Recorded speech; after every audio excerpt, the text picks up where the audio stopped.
शुरू करेंगे। भगवत गीता का अभ्यास शुरू करने जा रहे हैं। ओम ओम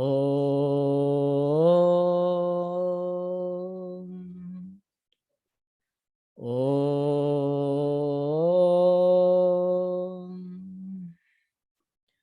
गुरुर्ब्रह्मा गुरुर्विष्णुः गुरुर्देवो महेश्वरः गुरुः साक्षात् परं ब्रह्म तस्मै श्री गुरवे नमः। वसुदेवसुतं देवं कंसचाणूरमर्दनं देवकी परमानन्दं कृष्णं वन्दे जगद्गुरुम्। ओम शांति शांति शांति।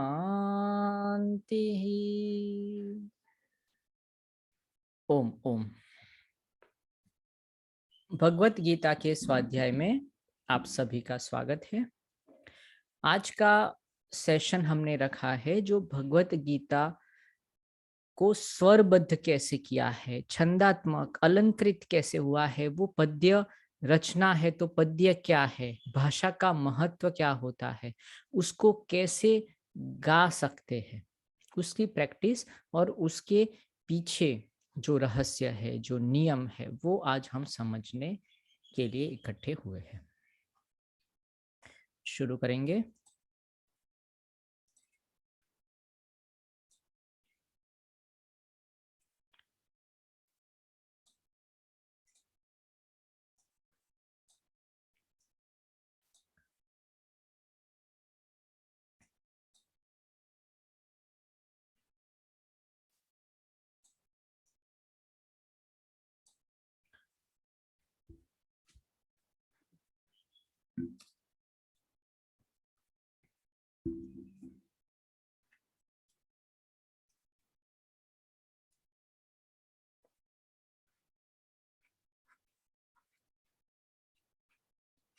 जीवन की उत्पत्ति होती है और जीवन जब आते हैं तो अनुभव होते हैं।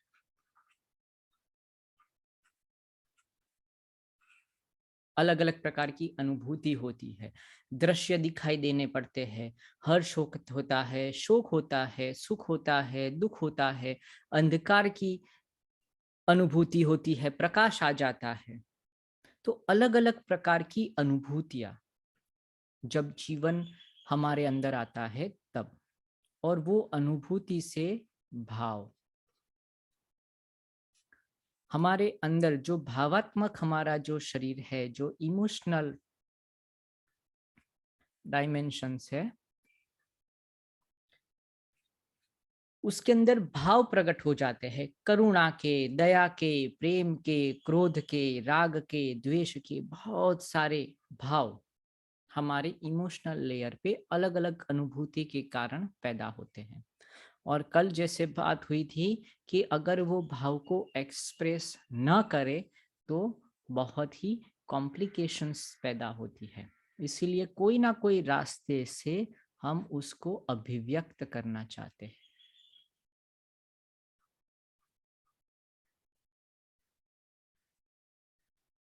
एक्सप्रेस करना चाहते हैं।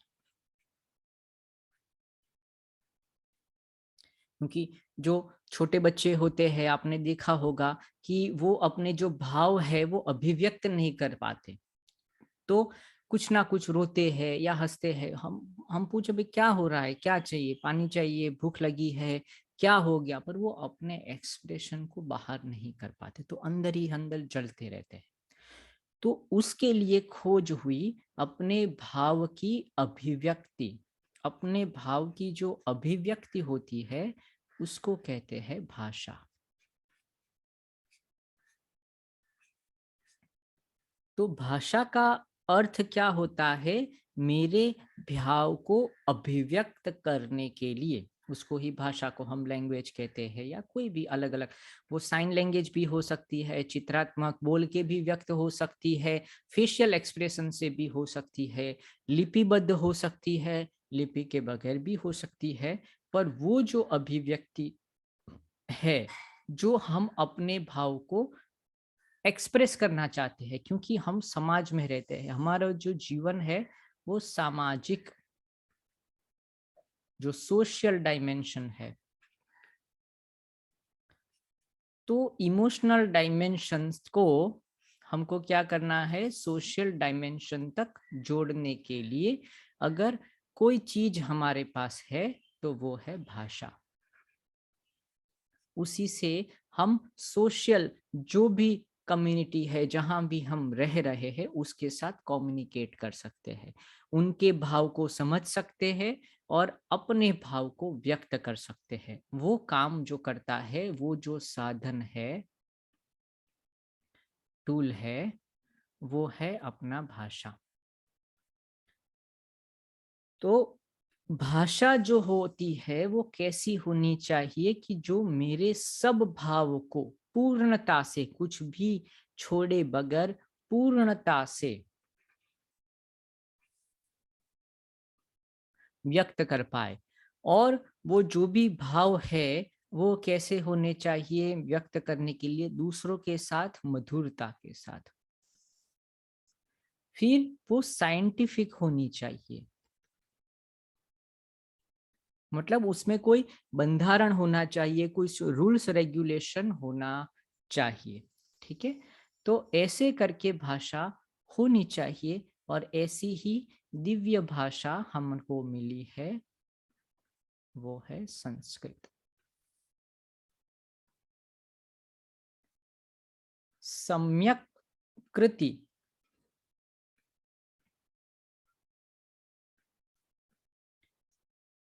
इति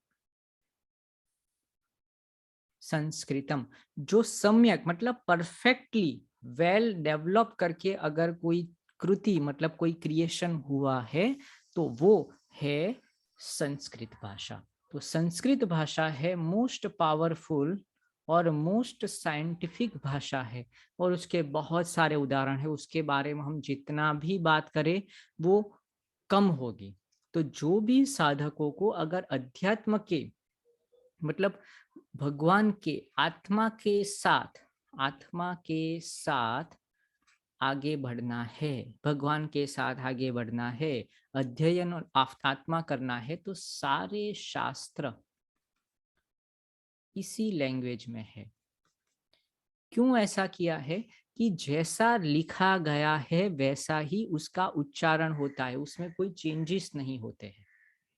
दूसरी लैंग्वेज के अंदर बोलते कुछ है, लिखते कुछ है, समझते कुछ और है, तो प्रॉब्लम्स रहता है, तो कंफ्यूजन हो जाता है। इसीलिए कंप्यूटर के लिए भी अगर सबसे बेस्ट लैंग्वेज है तो वो संस्कृत है। जो बड़े बड़े जो निर्णय, जो डिसीजन मेकिंग निर्णय होते हैं, वो भी क्या होते हैं? संस्कृत में। इसीलिए जो एटॉमिक अगर वॉर हो जाए और उसकी अगर निर्णय प्रेसिडेंट को लेने पड़े यूएस में, तो वो जो डिसीजन है वो संस्कृत भाषा में कोड करके रखे, दूसरी कोई भाषा में। उनको भी पता है कि ये जो भाषा है उसमें कहीं भी चेंजेस नहीं हो सकता, जैसा लिखा है ऐसा ही उसका उच्चारण होता है। जैसे र म ण, र में श, तो जैसा लिखा है देवनागरी लिपि में वैसा ही उसका उच्चारण होता है। इंग्लिश या दूसरी भाषा में ऐसा नहीं होता है। जैसे टेबल लिखा है, तो जिसने इसका उच्चारण नहीं जाना है वो उसका ठीक से उच्चारण नहीं कर सकता। टेबले पढ़ेगा, टबले पढ़ेगा, अलग अलग प्रकार से, क्योंकि उसको उच्चारण नहीं, तो जैसा लिखा है वैसा ही उसका उच्चारण नहीं। यहाँ र है तो उसको र ही पढ़ा जाएगा, म है तो म, उसकी एक मात्रा है, ए है, में है, और ये श है, तो र में श, र म ण ऐसे ही होगा। अभी र म ण को इंग्लिश में भी ट्रांसफर करना है तो हमारे पास वो शब्द नहीं है, आर ए एम ए, अण के लिए उनके पास अल्फाबेट्स नहीं है, तो सिर्फ हम न लिख देते, एन लिख देते, तो रमन हो जाएगा, रमन। तो रमन या रमन, तो कंफ्यूजन हो गया, कौन सा है ये, तो कंफ्यूजन नहीं होता है, ऐसी भाषा हमारे पास होती है। तो जो बड़े बड़े युग पुरुष हो गए हैं, या जो अच्छे ज्ञानी पुरुष हो गए हैं, जिन्होंने अध्यात्म में और दूसरी जगह पर काम किया है, वो अपने भाव को व्यक्त करते हैं तो बहुत ही परफेक्टली तरीके से, कि दूसरे के मन में कंफ्यूजन ना हो, उसका कोई दूसरा मतलब लेके आगे, क्योंकि उनके एक एक शब्द बहुत ही मूल्यवान होते हैं, वो जीवन को परिवर्तित कर सकते हैं, तो वो गलती करना नहीं चाहते हैं और सामने के मन में कंफ्यूजन नहीं करना चाहते हैं। इसीलिए भगवान जब ये आत्मज्ञान की, जीवन के ज्ञान की बातें करते हैं, तो वो सिर्फ और सिर्फ एक ही भाषा को चुनते हैं, और वो है सम्यक कृति इति संस्कृतम। तो आज नहीं तो कल, अगर ये रास्ते में आपको आगे बढ़ना है, तो ये भाषा को अच्छे से जानना ही पड़ेगा। किसी और ने उसका ट्रांसलेशन किया है, किसी और ने उसके ऊपर टीका की है, वो कहीं ना कहीं गलती करेगा, क्योंकि वो मनुष्य है। मनुष्य ने जो भी भाषाएं बनाई है, परफेक्ट से परफेक्ट ही क्रिएट होता है। तो भगवान परफेक्ट है तो वो परफेक्ट ही क्रिएट करेंगे। मनुष्य है वो इम्परफेक्ट है, तो इसीलिए उसमें क्या होता है, इम्परफेक्ट क्रिएशन करते। तो जो भी लैंग्वेज है मनुष्य ने जो बनाई है, मनुष्य ने कुछ भी बनाया होगा, वो परफेक्ट नहीं होगा, उसमें कुछ ना कुछ गलतियां, कुछ ना कुछ इम्प्रोवाइजेशन करना ही पड़ेगा आगे जाकर। पर ये जो नॉलेज दिया है भगवान ने, उसमें कोई इम्प्रूव, कितने भी काल समय चले जाए, ये भगवत ज्ञान ऐसे के वैसे ही रहेगा, उसमें कोई चेंजेस की जरूरत नहीं पड़ेगी, इम्प्रोवाइज की जरूरत, क्योंकि वो परफेक्ट है, पूर्ण है। संस्कृत भाषा भी पूर्ण भाषा है, अभी उसमें कोई अपडेट नहीं है, वैसे के वैसे, क्योंकि वो पूरे समय काल के पर है, हर यूनिवर्स में हर जगह पर ये ठीक से रहने वाला है। तो हम बात करते थे जीवन, उसके अनुभव, उसके भाव, वह भाव की अभिव्यक्ति, और उससे पैदा होती है भाषा, और वो भाषा कैसी होनी चाहिए, पूर्ण होनी चाहिए और मधुर होनी चाहिए। अभी थोड़ा और आगे बढ़ते हैं।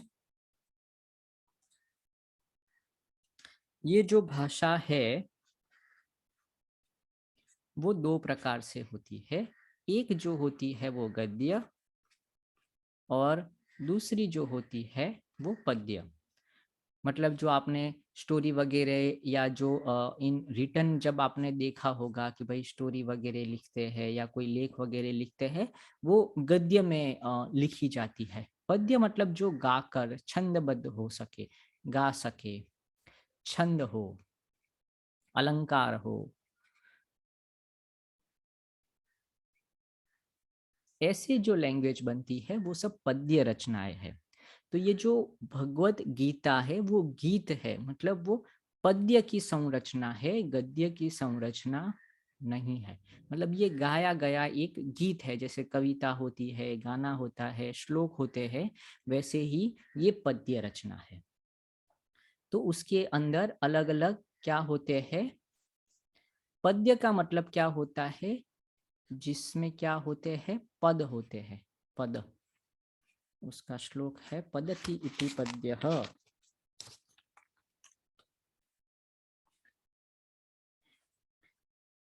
पदेहे, पदेहे मतलब चरणम अहर्तिति, चरणम। सर कौन सा चैप्टर है? ये चैप्टर नहीं है, आज हम लेने जा रहे हैं जो हम भगवत गान का जो गान कर रहे हैं, अनुष्टुप छंद, तो वो कैसे गान करना है उसको समझ रहे हैं। अहर्तिति अहर्तिति इति पद्यम।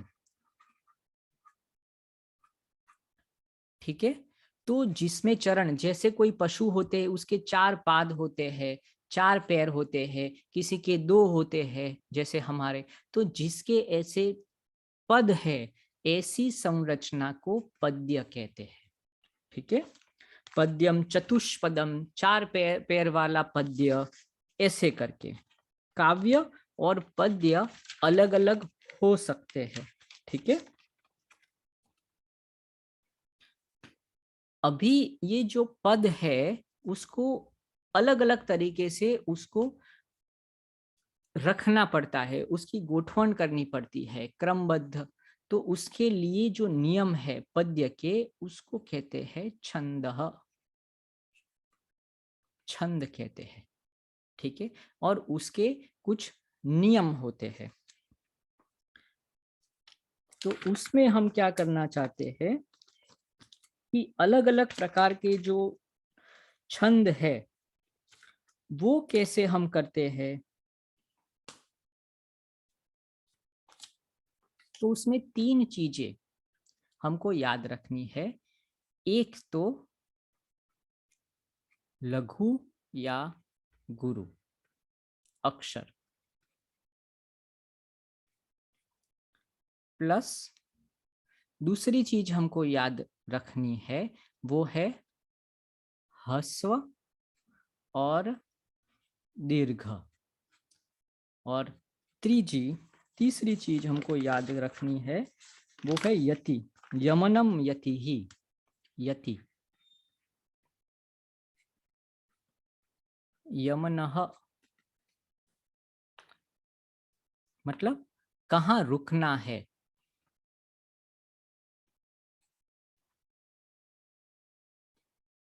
कहाँ हमको रुकना है, कहाँ थोड़ा विराम लेना है, वो आपको पता होना चाहिए। ठीक है, लघु अक्षर और दीर्घ अक्षर। तो भाषा के अंदर 2 चीजें होती है, स्वर और व्यंजन। स्वर होते हैं और व्यंजन होते हैं। स्वर कौन कौन से हैं? जो खुद खड़े हो सकते हैं, जिसका इंडिपेंडेंटली आप उच्चार कर सकते हैं। कौन कौन से हैं? अ, आ, ई, ई, उ, उ, री, लरी। तो ये जो है वो अपने आप उसका उच्चारण कर सकते। आ, ई, उ, री। व्यंजन क्या है? वो अपने आप उसका उच्चारण नहीं कर सकते। क, ख, ग, घ, ऐसे करके व्यंजन है 25 और 3 28। पर ये क जो है उसके साथ स्वर जुड़ा हुआ है। क, अ जुड़ा हुआ है, कु तो उ जुड़ा हुआ है। तो जो व्यंजन है उसका आप इंडिपेंडेंटली उच्चारण नहीं कर सकते हैं। ठीक है, तो ये दोनों भेद है स्वर और व्यंजन के बारे में। अभी लघु और गुरु, ह्रस्व और दीर्घ। जो लघु है उसको हम कौन सी, ऐसे करके उसको संज्ञा है, लघु को ऐसे दर्शाना है और गुरु को ऐसे दिखाना है। ह्रस्व और दीर्घ, दीर्घ होगा तो हमको ऐसी लाइन दौड़नी है, ऐसे। ह्रस्व के लिए कोई निशानी नहीं है। यति जो है वो आपको पता होना चाहिए कि यति कहाँ पर होना चाहिए उसके नियम में। तो ये 3 चीजें जब हम छंद, मतलब जब हम गाना शुरू करेंगे या उसका उच्चारण करेंगे, तो ये 3 चीजें पता होनी चाहिए। कोई भी आपको गाना दिया जाता है तो आप बोलेंगे कौन से राग में है, कहाँ गाना है, कौन से समय में गाना है, कहाँ रुकना है, कहाँ आकार लेना है, उकार लेना है, वो सब हमको पता होना चाहिए। तो वो सब हमको यहाँ ये निशानी के द्वारा हमको बताया जाएगा। जो लघु है, लघु अक्षर है, तो उसका उच्चारण लघु करना है, मतलब एक मात्रा लेनी है, गुरु है तो उससे दुगना, अगर 1 सेकंड ले रहे हो तो वहां 2 सेकंड। ह्रस्व और दीर्घ में भी वही अंतर है, सिर्फ ये लघु गुरु अक्षर है और ह्रस्व दीर्घ अक्षर मतलब स्वर भी हो सकते हैं, व्यंजन भी हो सकते हैं, दोनों हो सकते हैं। यति मतलब कहाँ हमको ब्रेक लेना है। तो ये 3 चीजें हमको पता होनी चाहिए। अभी आगे बढ़ते हैं। अलग अलग प्रकार के छंद है। हम जो छंद लेने वाले हैं, मतलब जो भगवान ने हमको दिखाया गया है, वो क्या है? अनुष्टुप छंदः। अनुष्टुप छंदः, ये जो छंद का नाम है, मतलब ये क्या है? पद्य रचना है। तो पद्य रचना में कोई ना कोई छंद होता है, तो वो कौन सा छंद है? तो कहते हैं वो अनुष्टुप छंद है। ठीक है, तो अनुष्टुप छंद की संरचना कैसी होती है? तो अनुष्टुप छंद के अंदर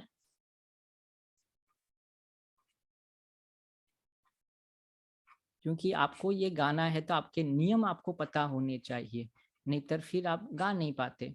अनुष्टुप छंद सबसे पहला 32 अक्षर, ये अनुष्टुप छंद होता है। अनुष्टुप छंद में कोई भी पद्य रचना, पद्य रचना मतलब जो श्लोक्स वगैरह जो है वो सब कितने हो, ये कोई भी एक श्लोक ले लो आप, भगवत गीता के 700 श्लोक्स है। ठीक है, तो कोई भी एक श्लोक अगर हम ले लेते हैं तो उसके अंदर सबसे पहले 32 अक्षर्स होने चाहिए अनुष्टुप छंद में। दूसरी बात क्या करते हैं कि उसके अंदर कितने पैर होंगे? तो 4 पादः, उसमें 4 पाद होंगे, 4 पैरों वाला है। पैर जैसे पशु पक्षी के होते हैं, ऐसे उसको 4 घटक में हमको विभाजित कर देना है, क्वार्टर्स में। 4 है क्वार्टर्स। ठीक है, फिर સર આઠ માત્રા હોય છે ને અનુષ્ટુપ છંદ? अनुष्टुप छंदनी अंदर 32 अक्षर હોય પહેલા। હા, અને 4 ના 4 ભાગ પાડે, 8 હા માત્રા। હા, એટલે 4 5 થઈ ગયા ને, એટલે શું થશે? 8 ગુણ્યા 4 એટલે 32 થઈ ગયા ને? બરાબર છે। 8 માત્રાનો 4 4 એવા 4 ડિવાઈડ કરવા। બસ, યસ યસ યસ, બરાબર બરાબર છે। હવે સેકન્ડ एंड फोर्थ, ये जो पाद है, मतलब देखो अगर पाद का अगर हम देखें ना, first quarter, second quarter, third quarter, fourth quarter, और सबके अंदर कितने हो गए? 8 अक्षर हो जाएंगे। हाँ, सबके अंदर तो ही 32 हो जाएंगे हमारा। तो 4 हमारे क्या हो गए? पाद हो गए, मतलब क्वार्टर्स, और हर क्वार्टर के अंदर 8 अक्षर। तो क्या कहते हैं,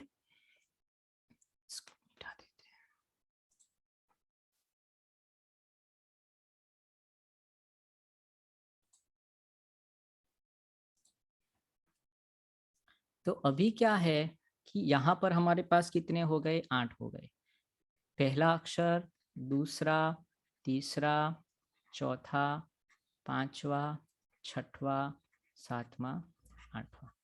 ऐसे ही यहाँ पर 1 2 3 4 5 6 7 8, 1 2 3 4 5 6 7 8, 1 2 3 4 5 6 7 8।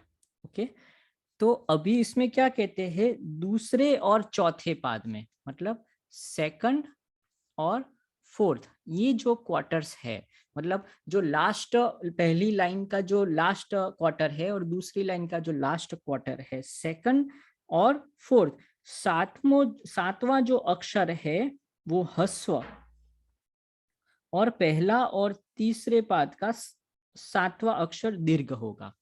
तो यहाँ क्या होगा, जो सातवां जो अक्षर है वो क्या होगा, ह्स्व होगा। तो ह्स्व को हम कैसे बताते हैं, ह्स्व को यहाँ ही लिख लेता हूँ। हाँ, ह्स्व जो है, ह्स्व अक्षर जो है उसको यू ऐसे बताएंगे। जो दीर्घ है उसको क्या करेंगे, ऐसे बताएंगे। और ह्स्व और दीर्घ, अच्छा सॉरी, ह्स्व के लिए नहीं, ह्स्व के लिए कुछ नहीं बताएंगे। हाँ, दीर्घ दीर्घ पहले गुरु और लघु। गुरु अक्षर जो है, गुरु के लिए ये और लघु के लिए ऐसा बताएंगे यू। और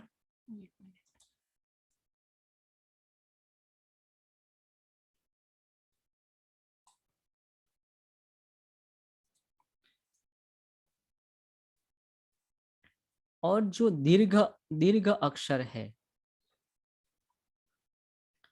उसके लिए हम ऐसी मात्रा लेंगे, खड़ा ये और ये।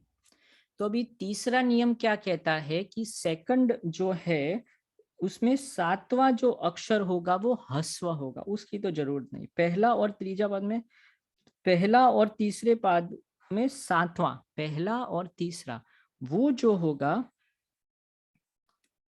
पहला और तीसरे उसके अंदर अक्षर दीर्घ होगा। अच्छा, तो ये और ये वो हमेशा दीर्घ होगा।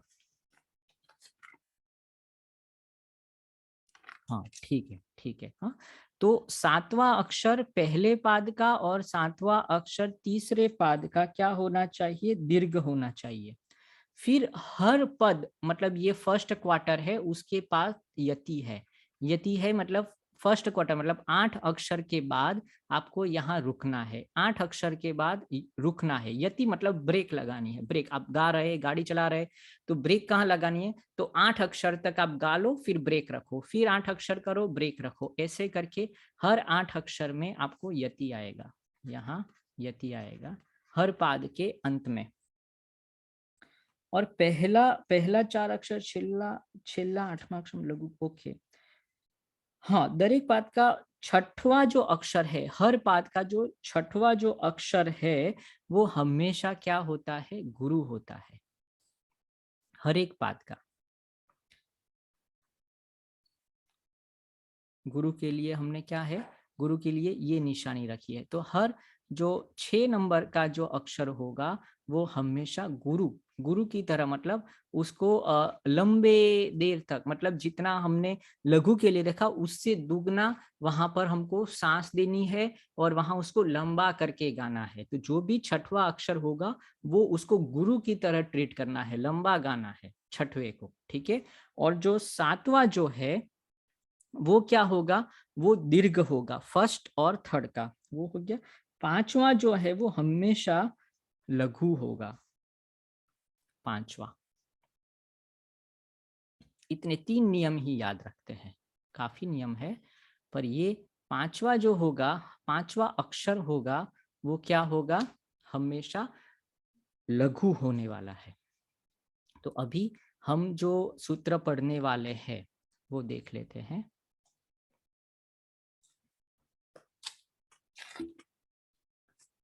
पहला श्लोक, पहले अध्याय का पहला श्लोक क्या है, धर्म क्षेत्रे कुरुक्षेत्रे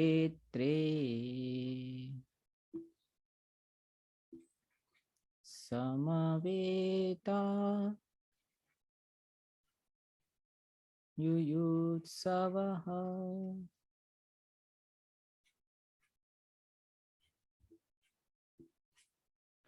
फिर मामका पांडवाश्चैव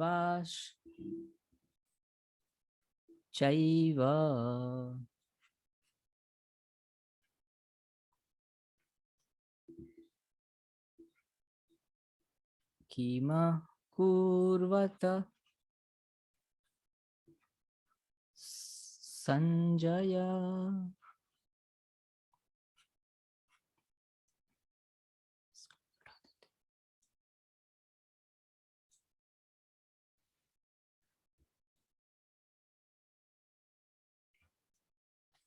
अभी क्या कहते हैं, नियम क्या है कि पहले कोई भी क्वार्टर्स होगा उसका जो पांचवा अक्षर है वो क्या हो गया, हमेशा लघु ही होना चाहिए। तो पहला, दूसरा, तीसरा, चौथा, पांचवा, तो पांचवा अक्षर क्या है, ऊ है, ऊ की छोटी मात्रा है, तो उसको छोटा गाना है, मतलब कम गाना है, मतलब बहुत ही कम गाना है, मतलब वहां समय देना ही नहीं है। जैसे धर्म क्षेत्रे कुरुक्षेत्रे, तो ऊ की मात्रा आई है ना नहीं आई है उसको छोड़ देना है, बहुत ही छोटा स्टेशन है, वहां रुकना नहीं है, देखना भी नहीं है। फिर यहाँ समवेता यू यू, ये पांचवा है, मतलब ये ऊ है उसका। हाँ, तो उसमें क्या होगा, यहाँ भी समवेतायुत्सव, तो वहां कम रुकना है, तो उससे क्या करना है हमको, आगे का जो भी है, आगे का जो अक्षर है ना उसको थोड़ा लंबा कर देंगे, तो वहां रुकना, मतलब वहां ज्यादा हम ना रुक पाए और जल्दी से भाग जाए, इसीलिए यहाँ से स्पीड बढ़ा देनी है। समवेतायुत्सव, तो यहाँ बढ़ा देनी है। सेम माम का पांड, तो ये ड जो है वो बहुत ही कम बोल के निकल जाना है। किमा कुर्वत, ये जो त है पांचवा, उसको बहुत ही लघु की तरह उसको ट्रीट करना है, उसको बहुत ध्यान नहीं देना है। अभी आते हैं गुरु की ओर, तो फर्स्ट और थर्ड क्वार्टर, उसके अंदर छठवा जो अक्षर होगा वो कौन सा है, उसको गुरु की तरह ट्रीट करना है, उसके ऊपर थोड़ा वजन देना है, भार देना है, आदर देना है उनको, उनके साथ मतलब आराम से, वहां भाग दौड़ नहीं करनी है। तो धर्म क्षेत्रे कुरुक्षेत्र, तो यहाँ अच्छे से उसको आदर देना है, ठीक है, ये जो है वो गुरु की निशानी है।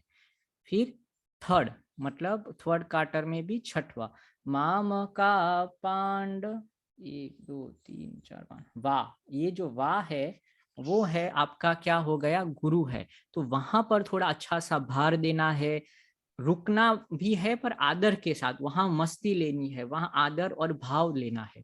तो माम का पांडवाश्चैव, वा जो है वो अच्छे से उसको गाना है, आदर के साथ गाना है। वो कहाँ होगा, फर्स्ट क्वार्टर के छठवें अक्षर में और थर्ड क्वार्टर के छठे अक्षर में, ठीक है, हर श्लोक में।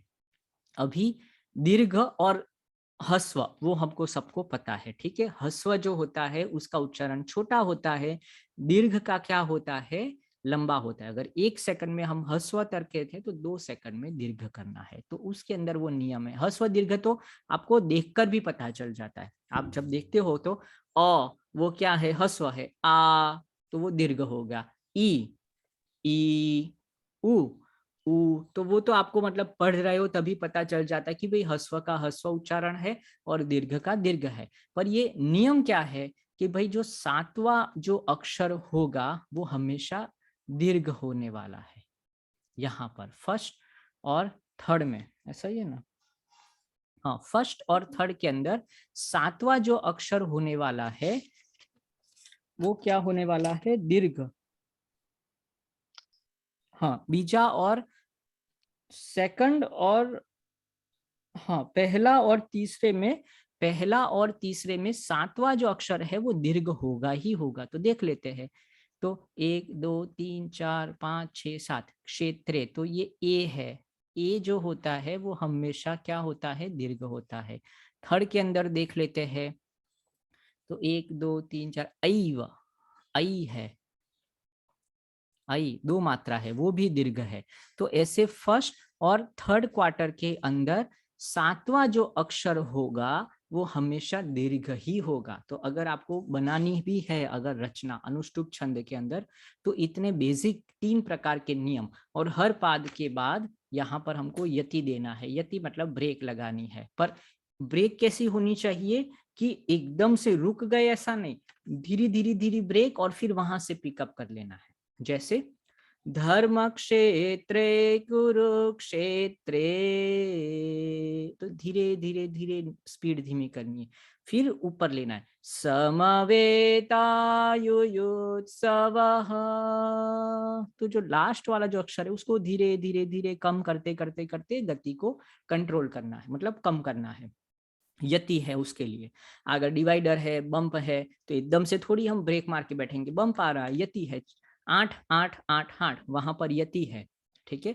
मामका पांडवाश्चैव, धीरे धीरे धीरे धीरे रुक गए, फिर बम्प चला गया, यति चला गया। किमकुर्वत संजय, ऐसे करके हमको गाड़ी चलानी है, ऐसे करके हमको आगे ये जो पद्य की रचना है अनुष्टुप छंद के अंदर हमको गाना है। સર यस, 6 નંબરનો જે અક્ષર છે એ દરેક ક્વાર્ટરમાં ગુરુ હશે કે ખાલી પહેલા અને ત્રીજા બધામાં? ક્વાર્ટર? યસ યસ યસ, બધામાં। હા, આ બધાની અંદર જો છઠ્ઠો અક્ષર, દરેક પાદનો છઠ્ઠો અક્ષર ગુરુ, हर पाद के अंदर देख लो, आप भगवत गीता खोलो, कितना अद्भुत ग्रंथ है, 700 श्लोक्स आप देख लो और पढ़ लो, और कोई भी अक्षर आप देख लो, 7वां जो अक्षर है वहां आपको गुरु मतलब ह्रस्व दीर्घ हो या ना हो उससे आपको लेना देना नहीं, उसको रिस्पेक्ट देना है। 7 नंबर होता है, इसके अंदर 6वां जो नंबर होता है उसके अंदर आपको क्या करना है, रिस्पेक्ट देना है, मतलब वहां थोड़ा ठहराव चाहिए, भाव चाहिए, ठहराव चाहिए, आदर चाहिए, वो बहुत अच्छे से उसको, गुरु अक्षर को कैसे गाना वो एक अलग ही टेक्निक से, लघु को कैसे गाना वो एक अलग ही टेक्निक से। ह्रस्व दीर्घ तो सबके लिए पता है, लघु है तो अच्छे मतलब थोड़ा कम उसको इम्पोर्टेंस देना है, गुरु है तो इम्पोर्टेंस करना है। સર લઘુની માત્રા અડધી અને ગુરુની માત્રા આખી, બસ એ રીતે ચાલવું પડે ને? ના ના ના, એ એવું નથી। હા, એ હસ્વ દીર્ઘ, જો એ તમે જે કહો છો ને એ હસ્વ અને દીર્ઘ, હસ્વ દીર્ઘ બહુ અલગ વસ્તુ છે, એને નીતિ નિયમ છે।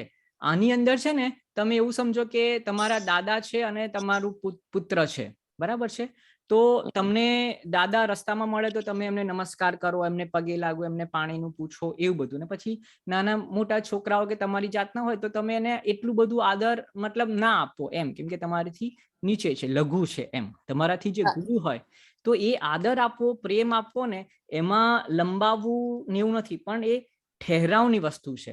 એટલે જો ધારો કે કોઈ શ્લોક આપણે લઈ લઈએ, આપણે કયું તો આ લઘુમાં આપણે હાફ એટલે અડધી માત્રા જેટલું જ રોકાઈએ અને ગુરુમાં આપણે એક માત્રા જેટલું રોકાઈએ, એનાથી ડબલ, એમ એવું નહીં? ના, એવું નહીં, એવું નહીં। લઘુ ગુરુ રોકાવા ઉપર નથી, એ તો હું કહું છું, રોકાવું નથી, એને ગાવાની જ વિધિ જ આખી અલગ છે। નહીતર તો હસ્વ દીર્ઘમાં શું ફેર, ચાલો એમ કહો, હસ્વ દીર્ઘ અને લઘુ ગુરુમાં શું ડિફરન્સ છે? નિયમો બનાયા છે, છંદના નિયમો બનાયા, એમણે એવું કીધું કે હસ્વ દીર્ઘ લઘુ ગુરુ યતિ, અને બીજી ઘણી બધી વસ્તુ છે પણ આપણે એ નથી કરતા। 4 માત્રા 2 માત્રા એ બધી જે નિયમ છે એ છે જ છે, પણ એક અલગ એક વસ્તુ છે ગુરુની અંદર જે દીર્ઘની અંદર નથી। બરાબર। જો એક વસ્તુ સમજો, ગુરુ અક્ષર છે ને એ હસ્વ હોઈ શકે છે। જો આમ જ જુઓ ને, આમ જ આપણને મળી ગયો તો ને, ક્યાં મળ્યો તો? 5 નંબરનો। હા, હવે આ ધારો કે છે ધર્મ ક્ષેત્રે કુરુક્ષેત્રે, બરાબર છે। હવે આ છઠ્ઠો અક્ષર જ છે ને? પાંચમો સર, પાંચમો ગુરુ લઘુ હશે। ના ના, છઠ્ઠો કહું છું। ઓકે, હા, ગુરુ છઠ્ઠો। એ શું છે, હસ્વ છે કે દીર્ઘ છે? ગુરુ દીર્ઘ। કઈ ના, રીતે? હસ્વ છે। તો પછી હસ્વ છે, આ હસ્વ છે।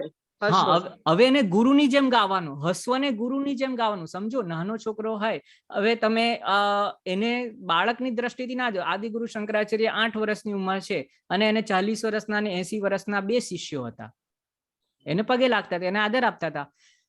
ઉંમરની ને જ્ઞાનની ચર્ચા નથી અહીંયા। જયારે હું એમ કહી દઉં કે છઠ્ઠો એટલે ગુરુ છે એટલે આપણે જ્ઞાનની દ્રષ્ટિથી જોઈએ છે, ત્યાં આદર આપવાનો છે। પેલામાં તમે જયારે હસ્વ દીર્ઘ કરો છો ત્યારે શું કરો છો, તમે એને ઉંમરની દ્રષ્ટિથી માપો છો, જ્ઞાનની દ્રષ્ટિથી નથી માપતા। આદરની દ્રષ્ટિથી. એ ગમે તે ઉંમરનો હોઈ શકે, નાનો બચ્ચું છે બિચારું, આ હસ્વ છે, એને આદર આપો.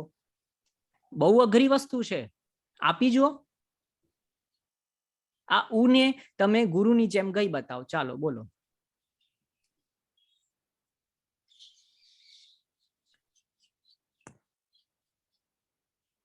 ગાઓ તો ખરા. ધર્મક્ષેત્રે કુરુક્ષેત્રે.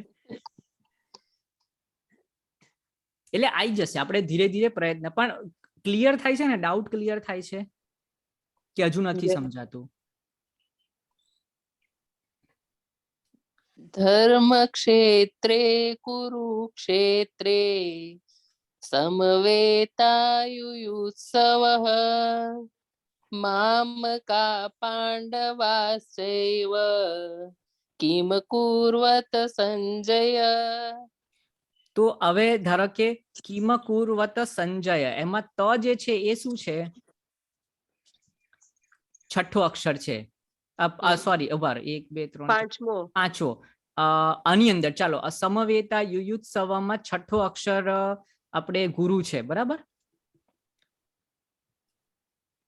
તો એ તમે ગુરુની જેમ ગઈ બતાવો ને. અને રૂ ને ફરીથી પહેલી જ લાઈન. ચાલો.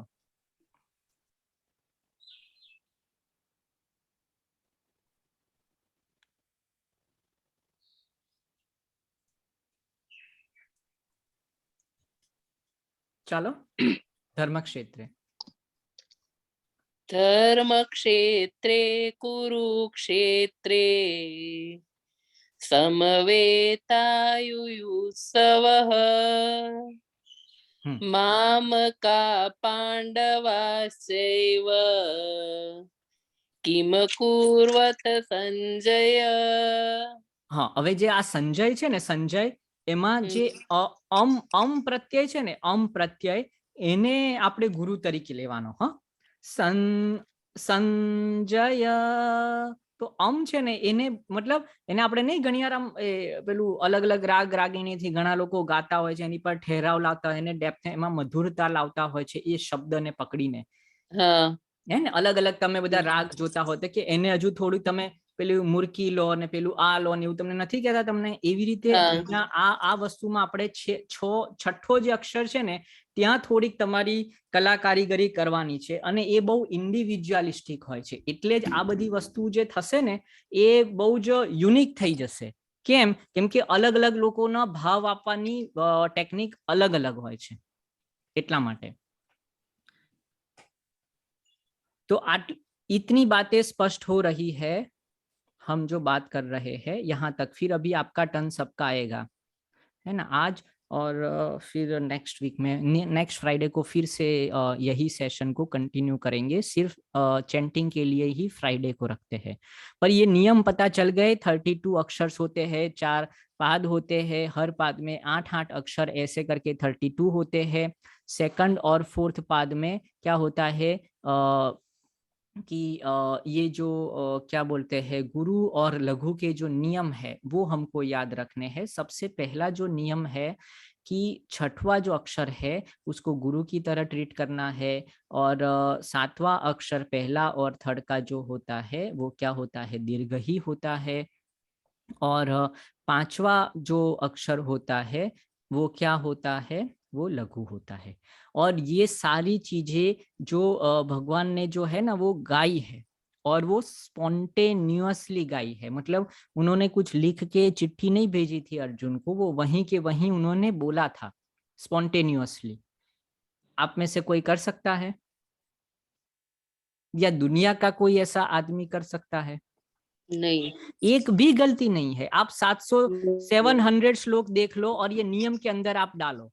नियम में कहीं भी चूक नहीं है. जो भी बोलेगा, और वो 7वां अक्षर होगा तो गुरु होगा, छठवां जो है छठवां जो है गुरु होगा, 7वां जो है वो दीर्घ ही होगा. आप जितने भी श्लोक है अभी आज ये दृष्टि से सिर्फ देखना चाहो कितना अद्भुत ग्रंथ है. और वो लिखा नहीं है, गाया गया है. जैसे हम बातचीत करते हैं ना, वैसे वो बातचीत करते थे पद्य के अंदर गाकर, और नियमबद्ध और आनंद के साथ. पद्य जो होता है वो गाया जा सकता है आनंद और मस्ती में. गद्य में वो मस्ती नहीं है, आनंद नहीं है. इसीलिए ये काव्य रचनाएं, छंदात्मक, अलंकृत जो चीजें होती है वो सुपीरियर होती है. अगर कोई भी बोलता है कि भाई मैं भाषा का जानकार हूँ, कोई भी भाषा का, तो उसको 4 चीजें आनी चाहिए। उसको क्या आना चाहिए? बोलना आना चाहिए, सुनना आना चाहिए, लिखना आना चाहिए और रीड करना आना चाहिए। ठीक है, अभी हम कहते हैं कि 2 चीजें, मतलब आपकी भाषा की अभिव्यक्ति करने के लिए 2 चीज होनी चाहिए। आपको क्या होना चाहिए? बोलना आना चाहिए और आपको लिखना आना चाहिए। अभी बोलना और लिखने में 2 पार्ट करते हैं, 25 और 50%, 50%। मतलब आप बोलोगे तो 2 प्रकार से बोलना है, गद्य भी बोलना आना चाहिए और पद्य भी बोलना आना चाहिए। अगर आप लिखते हो तो आपको गद्य भी लिखना आना चाहिए और पद्य भी लिखना आना चाहिए। तो आपको पद्य में बोलना या पद्य में लिखना आता है? आपकी भाषा में, मातृभाषा में हमको आता है? वो नहीं आता है, तो हमको अपनी भाषा नहीं आती है। સિમ્પલ ચીજ, આપ કોઈ બી લેંગ્વેજ આને તમે ગદ્યમાં કીધું તો કેવી રીતે લાઈક બોલાય? આ તમે એમણે પદ્યમાં રાઈટ તમે એમણે બોલો છો રાઈટ, તો ગદ્યમાં કેવી રીતે બોલાય? સ્ટોરી રીતે? સ્ટોરી એટલે ગદ્ય જે હોય એ સાહિત્ય, જે પણ સાહિત્યનું સર્જન થયું એ બધું 2 રીતે થયું. કાં તો તમે સ્ટોરીની રીતે, એમાં આ બધા પદ્યના નિયમો ના હોય, એમાં છંદના નિયમ ના હોય અને બીજા બધા અલંકારના નિયમ ના હોય. એટલે એક રાજા હતો, એની અંદર વ્યાકરણના નિયમ હોય કે ભાઈ ક્રિયાપદનું રૂપ આ હોવું જોઈએ, કર્તાને આ ગુણધર્મ લાગે, એ બધા હોય. પણ જે પદ્યના જે નિયમ છે એ ના લાગે. પદ્યના નિયમ અલગ હોય, એ છંદાકૃત હોવું જોઈએ, એમાં પાદ હોવા જોઈએ, એટલે એમાં પગલા હોવા જોઈએ, 4 પાદ હોય, 2 પાદ હોય, 8 પાદ. પદ્ય પાદહ ઇતિ પદ્ય. આગળ વાત તો થઈ ગઈ કે પદની અંદર એને સંરચના 4 4 4 4 8 8 8 8 એવા પેલા શું તમે કહો છો ને, સ્ટેન્ઝાસ કહો છો ને, એને શું કહો છો બધા, એવી રીતે એ ગોઠવણ કરેલી હોય તો જ એને પદ્ય. પાદહ પાદૌ ઇતિ પદ્ય, જે પાદની અંદર વહેંચાયેલું હોય ભાષા અથવા લખાણ, એને પદ્ય કહેવામાં આવે. એટલે આ પદ્ય રચના છે જ, એટલે આ ગદ્ય રચના છે જ નહીં, ભગવદ ગીતા એ પદ્ય રચના છે, એ કહેવા માટે આપણે આ બધા નિયમો સમજ્યા. અને એવા મનુષ્ય કોઈ મળી જ ના શકે કે જે તમને આટલી બધી વાતો 700 800 શ્લોક 4 4 8 8 12 દિવસ સુધી બોલ્યા કરે, અને બધું શેમાં બોલે? પદ્યમાં. તાકાત જ નથી કોઈની. એટલે કેટલી અદ્ભુત વસ્તુ છે આ. એટલે એ સમજવા માટે બધા નિયમબદ્ધ થયેલું છે, એમને નથી, ફેંકાફેંક નથી આમાં. બધે બધા તમે જુઓ, 32 અક્ષરથી એક અક્ષર ઓછો નહીં હોય, વધારે ના હોય. એની અંદર 4 જ પાદ હશે, 5 નહીં હોય, 3 નહીં હોય. એની અંદર આવા જ નિયમો છે કે ભાઈ 6થો અક્ષર હશે તો આ રીતનો ગુરુ હોય, 5માની અંદર આવી રીતે હસ્વ હોય, દીર્ઘ હોય. અનુષ્ટુપ છંદ, આ છંદની અંદર એમણે રચના કરી છે. એવા તો કેટલા બધા છંદો છે, શિખરણી છે, ગાયત્રી છંદ છે. ગાયત્રીમાં 2 પદ છે, પણ અલગ અલગ પદોની સાથે આખી રચના કરવી, પદ બનાવવા અલગ અલગ, 1 પદ 2 પદ 3 4 એવા 4 પદથી આ એક એક શ્લોક ભગવાને બનાવ્યો છે. અને ઓન ધી સ્પોટ પ્રશ્ન કરો છો અને તરત જવાબ આપે છે, વિચારીને નથી, બેઠા બેઠા લખ્યું નથી. એ હજુ ઈઝી છે, કેમ કે બધા ગણતરી કરે, મેથેમેટિક્સ કરે, પોતાના વિચારો. આ તો એમને વિચારો જ પદ્યની અંદર આવે છે અને પદ્યની અંદર જ એ બોલ્યા કરે છે. એવું શક્ય જ નથી. કોઈ પણ તમે મોટા મોટા શીઘ્ર કવિ હોય, આ છે તે છે, લઈ આવો અને એમને કહો કે આવું તમે ગાઈ બતાવો ને, હું તમને પ્રશ્ન પૂછું અને તમે લાવો. તાકાત નથી કોઈની. એટલે આટલી મોટી અદ્ભુત રચના આપણી પાસે છે, એ સમજવા માટે જ આજનો लेक्चर हम આપણે લીધો છે. तो अभी इसमें कोई प्रश्न है? अभी आपको सबको मुझे गाकर एक एक पंक्ति सुनानी है. तो यहाँ पर ये शेयरिंग हम बंद करते हैं और इन्वॉल्वमेंट शुरू करते हैं. कहाँ से शुरू करें? हाँ, આપણે દીપ્તિ મેડમે તો આવી ગયું ને આપનો નંબર? તો ચાલો ખ્યાતિજી, ચાલો એક કોઈ પણ તમને ગમતો શ્લોક સંભળાવો.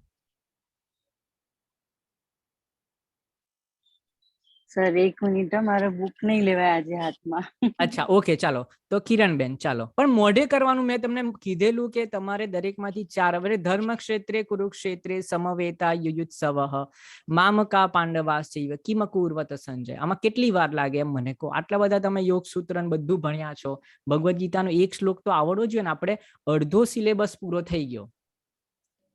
ના ના સર, આવડી જશે પાક્કો. હા, એક શ્લોક તો મને જ્ઞાન યોગનો એક શ્લોક આવડવો જોઈએ અને કર્મ યોગનો એક શ્લોક આવડવો જોઈએ. ચાલો Kiranben. Yes sir. Yes, thank you. Kiran madam ક્યાં જતા રહ્યા? યસ યસ, એક શ્લોક સંભળાવો સરસ અનુષ્ટુપ છંદમાં ગાઈને. સર મારી બી પ્રેક્ટિસ નથી હા. પણ સર તમે મને પણ કરવું જ પડશે, હવે છૂટકો જ નથી, શું કરીએ. હા સર તમે કોને મને સજેસ્ટ કરો ને શ્લોક કોઈ. પહેલો જ હા ચાલો તમે છે ને આમું સ્થિત Go for પ્રજ્ઞાના 2.45. હા યસ યસ સ્થિત પ્રજ્ઞસ્ય કા મને ભાષા એ થોડોક કરો. થોડોક આવડે છે સર, પણ ભગવદ ગીતા હમણાં હાથમાં નથી પકડવાની, એટલે નહીં તો ના થોડુંક બોલી કાઢું. ના વાંધો નહીં.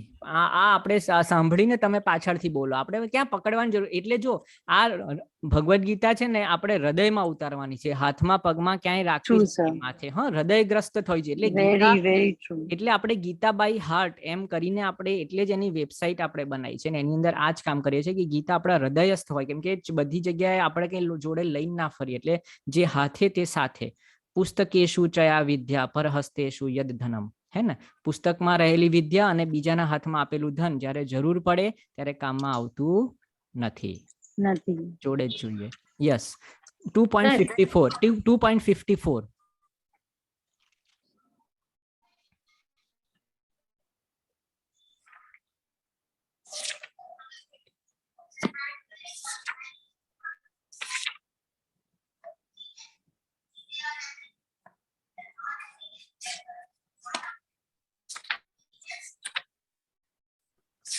બીજા બધા હવે રેડી રહેજો. હા, એક શ્લોક સંભળાવવાનો છે, એટલે બધા પોતપોતાની બુક કે જે પણ તમને મોઢે હોય सब लोग अपना मतलब श्लोक याद करके बैठना. हाँ, तो उसका उच्चारण आज ठीक करना है हमको. यस यस 47 हाँ वांधो नहीं, चलो सर 47 गाओ. हाँ यस यस ओके. कारस्ते मा फलेषु कदाचन मा कर्म फल हेतु भूर्मा તે સંગોત્સવ કર્મણી. હા, હવે છે ને 8 સુધી રોકાવાનું છે. હા, એટલે થોડુંક વધારે અને થોડીક ઉર્જા અને થોડોક ભાવ સાથે. હા, અને જ્યાં હસ્વ હોય ત્યાં હસ્વ, દીર્ઘ હોય ત્યાં દીર્ઘ ઉચ્ચારણ થવું જોઈએ. સર એકવાર તમે ગાઓ ને તો મને આઈડિયા આવશે. હું હમણાં એ જ ગાઈ કહેવા જાઉં હતી સર કે સર એકવાર તમે ગાઓ. હા ઓકે, એકવાર આ ગાઈ જાઉં સર, હું ફાવે છે કે? હા યસ યસ યસ યસ ચાલો. હા યસ કર્મણી વાધિકા. યસ કર્મણેવાધિકારસ્તે મા ફલેષુ કદાચન મા કર્મ ફલે હેતુ ભૂર્માં. આ બીજી લીટીમાં નહીં હા ફાવતું સર. હા, એટલે એ આગળ લઈ લેવાનું છે. ત્યાં 8 થોડુંક થાય હા છે. એ આગળ લઈ લેવાનું. હા ચાલો હું બોલી જાઉં. હા, હમ. કર્મણ્યેવાધિકારસ્તે મા ફલેષુ કદાચન મા કર્મ ફલ હેતુર્ભૂર મા તે સંગો સ્વકર્મણી. હા, તો ભૂર છે ને એને આગળ લઈ લેવાનું છે. હા, કર્મણ્યેવાધિકારસ્તે મા ફલેષુ કદાચન મા કર્મ ફલ હેતુર્ભૂર હા મા તે સંગાત કર્મણી માતે સંગોસ્ત્વ કર્મણી. હા બરાબર છે. મા તે સંગસ્ત્વ કર્મણી. યસ યસ હા, બહુ સરસ બહુ સરસ. એટલે આવી જશે. આ જેટલું પ્રેક્ટિસ કરીશું ને એટલું આવશે. સર એક વખત ટ્રાય કરું. યસ યસ કર્મણેવાધિકારસ્તે મા ફલેષુ કદાચન મા કર્મ ફલ મા તે સંગોત્સવ કર્મણી. હા બહુ સરસ, બરાબર એકદમ પરફેક્ટ થાય છે. હા, હવે વારંવાર આને રિપીટ કરતા રહેવું છે. મારી પાસે બુક નથી થોડું તો બી ટ્રાય કર્યું તમારા વર્ડ્સ થી. હા ના બરાબર. આ સાંભળીને પહેલા બુક હતી જ નહીં, આ તો કેટલા વર્ષો પછી બુક આવી. પહેલા ખાલી શ્રૌત પરંપરા, એ સૂત્ર બોલે અને પછી સ્ટુડન્ટ હોય એ એનું રિપીટ કરે, ફરીથી ટીચર હોય સૂત્ર બોલે એનું રિપીટેશન. આ રીતે જ શ્રૌત પરંપરાથી જ આ બધું સચવાય. આ બુક આવી એને તો બધા પ્રોબ્લેમ ક્રિએટ કર્યા છે વચ્ચે ડાયરેક્ટ એના વગર વાંચી જ નથી શકતા. ચાલો સર હવે એક આ 48 બી સારો છે, એ લેવો છે. હા 48 બોલો. વાળો. હા બોલો બોલો. યોગસ્થ કુરુ કર્માણી ત્યક્ત્વા ધનંજય. સોરી સર, શું બોલું છું? યોગસ્થ કુરુ કર્માણી ત્યક્ત્વા ધનંજય સિદ્ધયો સમો સમોયુક્ત. ક્યાં 8 8 લઈ લો. અચ્છા. સિદ્ધયો સમો ભૂત્વા સમત્વમ યોગ ઉચ્યતે. બહુ સરસ છે ને. ચાલો હવે નેક્સ્ટ. હા પલકજી, શ્લોક સંભળાવો કોઈક. એક મિનિટ હા સર, એક હા મિનિટ. Yes yes. આ પણ બહુ સારો છે. 47 અને 48 એ બંને સમત્વમ યોગ ઉચ્યતે વાળો. યોગના આપણે સાધક છીએ ને, તો આ શ્લોક આપણને આવડવો જોઈએ. બરાબર છે. સમત્વમ યોગ ઉચ્યતે. યોગને રિલેટેડ 10-12 શ્લોક બહુ સરસ છે ભગવદ ગીતામાં. એ આપણે એવું હશે ને વચ્ચે હું પાછું એ શોધી અને ખાલી યોગ રિલેટેડ શ્લોક આપણે અલગ તારવી દઈશું. મહેન્દ્ર સરે મને ટીક કરાવ્યા હતા સર. હા એટલે જો ધ્યાન સરસ. યોગ, હા ધ્યાન યોગમાં આપણે જઈશું ને, ધ્યાન યોગમાં પ્રવેશ કરીશું. એટલે હવે આપણે ધ્યાન યોગમાં જ જવું છે સોમવારથી. એટલે એમાં આપણે આ બધા અષ્ટાંગ યોગ ને યોગને રિલેટેડ જ બધા શ્લોક આપણે કરવા છે. તેમાં આવી જશે. અધ્યાય 3 છે ને કર્મયોગ નો સર, શ્લોક નંબર 4 અને 5 બી સરસ છે. હા એ તમે મને મોકલજો ને, એટલે એના પર છે ને હું થોડુંક. હા સર, એ જે ટીક કરેલા છે ને હું તમને મોકલી દઈશ. દો. આપણે યોગને રિલેટેડ શ્લોકો. અને સર એનું ગ્રામર નું પીડીએફ બી છે મારી પાસે, હું મોકલી દઉં છું. Yes yes perfect. Yes yes બહુ સરસ. સર સેકન્ડ અધ્યાય છે ને એનો 64 નંબરનો 64. ઓકે ટ્રાય કરું છું. યસ.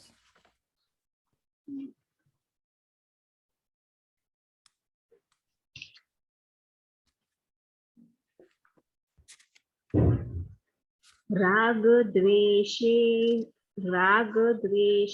વિયુક્તૈસ્તુ વિષયાનિન્દ્રિયૈશ્વરન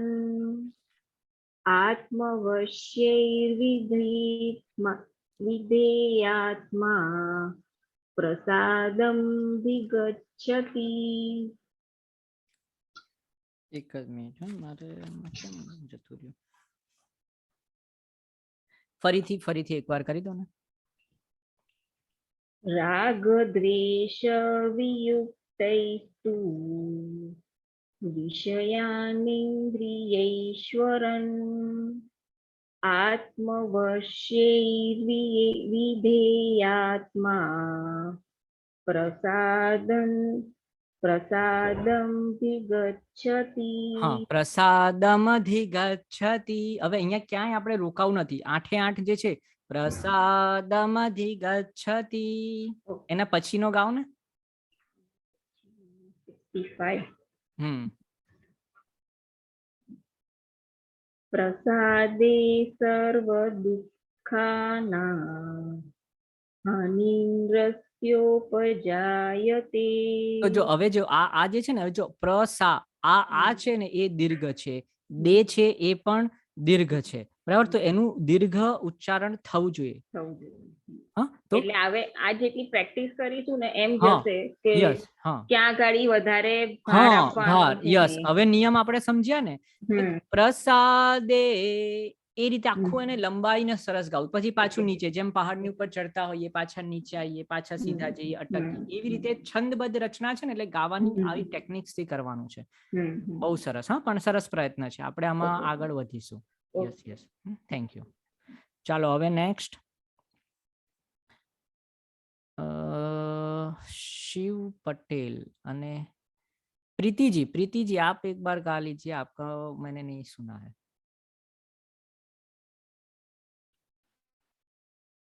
धर्म क्षेत्रे कुरुक्षेत्रे समवेतायुयुत्सवः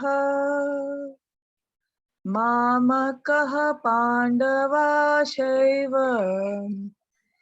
किम कुर्वत संजय। हाँ ठीक है। हाँ अभी वो धर्म क्षेत्रे और सबसे पहली लाइन और वो माम का वाला जो है ना, जो माँ है उसके अंदर थोड़ा हमको थोड़ा और स्पेसिंग करना है। हाँ? तो जैसे ध के ऊपर अभी सबसे शुरुआत करना है ना, तो ध अभी हमने वो बात नहीं की है, अल्प प्राण और महाप्राण। ये जो ध है ना वो महाप्राण का अक्षर है, ठीक है। तो उसके ऊपर वजन देना है, उसके ऊपर ज्यादा प्राण देना है। धर्म क्षेत्रे कुरुक्षेत्रे समवेतायुयुत्सवः। अभी जो माँ है ना उसमें ज्यादा स्पेशल। पांडवा हाँ माम का, तो माँ में ऊपर जाना है। माम का पांडवाश्चैव किम कुर्वत संजय। तो वो दो चीज आपको ध्यान रखनी है, जो ध है उसको थोड़ा ज्यादा वजन देना है और माँ में थोड़ा स्पेसिंग बढ़ानी है। फिर से एक बार गाएंगे। धर्म क्षेत्रे कुरुक्षेत्रे समवेतायुयुत्सवः मामकः पाण्डवाशैव माम का पांडवाश्चैव, ऐसे उसका लय के साथ थोड़ा करना है। हाँ वो पद्य रचना है, गद्य की तरह नहीं। हाँ धर्म क्षेत्रे कुरु, ऐसे ऐसे रिदम। हाँ यस बोलिए। धर्म क्षेत्रे कुरुक्षेत्रे समवेतायुयुत्सवः मामकः पाण्डवाशैव किम कुर्वत संजय। ठीक है। जैसे घड़ी आपने देखी थी पहले, कैसी घड़ी रहती थी, धीरे धीरे ऊपर जाती थी, फिर पीछे इस तरफ जाएंगी, लेफ्ट राइट, ऐसे एक रिदम के साथ धीरे धीरे हमको गाना है और स्थिरता के साथ नियमबद्ध। हाँ पर अच्छा प्रयत्न है। अभी उसमें अभी नेक्स्ट फ्राइडे का सेशन भी इसके ऊपर ही हम रखेंगे। हाँ तो तब तक तैयारी कर लो, नेक्स्ट फ्राइडे हम फिर से हर एक में से एक एक दो श्लोक कर लो तो भी काफी है। ठीक है। Thank you. अभी रिम्पल जी का तो हो गया, दीप्ति जी, डॉक्टर रूपल जी, भारती बेन છે। સર હોમવર્ક આપો નેક્સ્ટ ફ્રાઈડે સુધીમાં કયા કયા શ્લોક કરવાના છે। હું આપી જ દેવું પડશે કેમ કે આ લોકો તો હું મોકલી દઉં ચાલો શ્લોક। પણ જો મેં સિમ્પલ મેં તમને ચૂઝ કરવા આપી દીધા છે કે આપણે કાં તો એમ કરો કે દરેક અધ્યાયમાંથી એક એક શ્લોક લઈ લો એટલે 18 શ્લોક થઈ જાય, બરાબર, એવી રીતે એક થાય। અથવા ના નેક્સ્ટ ફ્રાઈડે સુધીમાં કેટલા 4 હોય તો 4 એ રીતે કયા કયા 4 એ કરી લેવાના એમ। अच्छा स्पेसिफिक આપી દઉં, સારું ચાલો। तो पहलो तो धर्म क्षेत्र कुरुक्षेत्र ए करी काढ़ो और सबसे लास्ट वाला जो श्लोक है हमने पहले सेशन में ही बात की थी, जहां से शुरुआत होती है और जहां से एंडिंग। ग्रुप में 4 हाँ डाल देता हूँ। हाँ चारो यस हूँ नाखी दईश। हाँ चालो ये पाक्कू ये आपी दઈએ होमवर्क। तो आटला तो तमे 8 श्लोक तो करी काढ़ो। सर लास्ट ने पेલું यत्र योगेश्वर। हाँ यस यत्र योगेश्वर कृष्णे यत्र पार्थो धनुर्धरः तत्र श्रीवर्जियो मृत। નથી પાવતું તમારે ના તો વાંધો નહીં ના એટલે મોઢે ના થાય તો ગાઈને એટલે જોઈને યસ પણ આ કરવું છે જોવાતું બી નથી ને હમણાં. હા વાંધો નહીં, પણ આટલું આ કરવું છે, પહેલો અને છેલ્લો શ્લોક. એટલે આપણે નથી વાત થઈ કે અગર हमको एबीसीडी नहीं आती है पूरी तो ए और जी 2 अक्षर भी आ गए तो ए टू जी हमको आता है, ऐसा हम बोल सकते हैं. तो पहला श्लोक और 700वां जो श्लोक है इतना तो कर लो, है ना. और बीच के दूसरे 2 श्लोक में आपको देता हूँ. તો અહીં સુધી સર આપણે લાસ્ટ વાળું એક વખત હું બોલશો મોકલી સર? દઉં. યસ, એટલે એ હું મોકલી જ દઉં છું હવે છે ને, ગાયને અને એના નંબર અને ગાયને હું હમણાં જ ગ્રુપમાં મોકલી દઉં. આ જેવું પૂરું થશે ને એ મારું પહેલું જ અસાઇનમેન્ટ છે, હું મોકલી બસ દઉં. સરસ સરસ, તો તમારી જોડે અમે ગાયા કરશું ને એમ. ના નાખી દઉં. ના એ કરવું જ છે, કેમ કે આપણે પછી શું ખાલી સમજણ શક્તિ, આ વસ્તુ શું છે, ગાવાની વસ્તુ છે, ગણગણવાની વસ્તુ છે. પછી એનો રસ જતો રહે ને ખાલી આપણે શાસ્ત્રો ચર્ચા કરીને વાતો કરી એમાં મજા નહીં આવે. ગાવાની જ મજા છે. આ તો આપણે કાવ્ય હોય તો શું છે, કાવ્યને ગાવતો ને એનો અર્થ કેમ ગાયું, કવિને કેમ ઈચ્છા થઈ અને એનું અર્થઘટન, એ બધું બોરિંગ થઈ જાય. ગાતા જ થઈ જવું છે આપણે તો. ભગવદ્ ગીતાના ગાનારા જ થવું છે. ને આપણા પ્રિય સોંગ્સ કયા છે તો કે ભગવદ્ ગીતા. કયું લવ સોંગ્સ તમને ગમે છે તો કે મને divine love song Bhagavad Gita મને ગમે છે, મને આખું યાદ છે. એવું આપણે કરતા થઈ જવું છે. એટલે એક આપણે એક સોસાયટીમાં એક નવો ચીલો કરવો છે કે ભાઈ આ સોંગ્સને આપણે પોપ્યુલર કરી દેવું છે, ભગવત સોંગને, હે ને. તે બધા ગાતા હોય, રસોઈ કરતા હોય, ગાડી ચલાવતા હોય કે કોઈ પણ કામ કરતા હોય તો કોઈક ને કોઈક આવા શ્લોક આપણે ગણગણવા માંડીએ. કેમ ના કરી શકીએ એમ. આટલા બધા ગીતોનું બધું મેમરી તો છે, નથી એવું નથી, આપણામાં બુદ્ધિ નથી, મેમરી નથી, એવું તો છે ને. ઘણી બધી વસ્તુઓ, મોટા મોટા આંકડાઓ, મોટા મોટા ગીતો બધું યાદ રાખીએ છીએ. તો આ શું કામ ના રાખીએ? હા, અને મજા આવે છે ગાવાની. આટલું અદ્ભુત વસ્તુ આપણને મળી છે તો શું કામ છોડીએ? હું મોકલું છું તમને. હા, તો આટલે સુધી રાખીએ. શાંતિ પાઠ કરી લઈએ.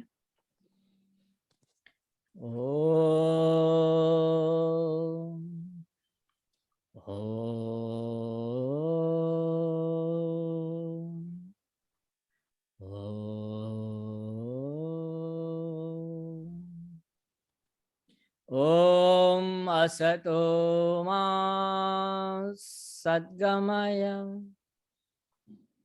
तमसो मा ज्योतिर्गमय मृत्योर्मा अमृतं गमय. ओम सहना भवतु सहनौ भुनक्तु सह वीर्यं करवावहै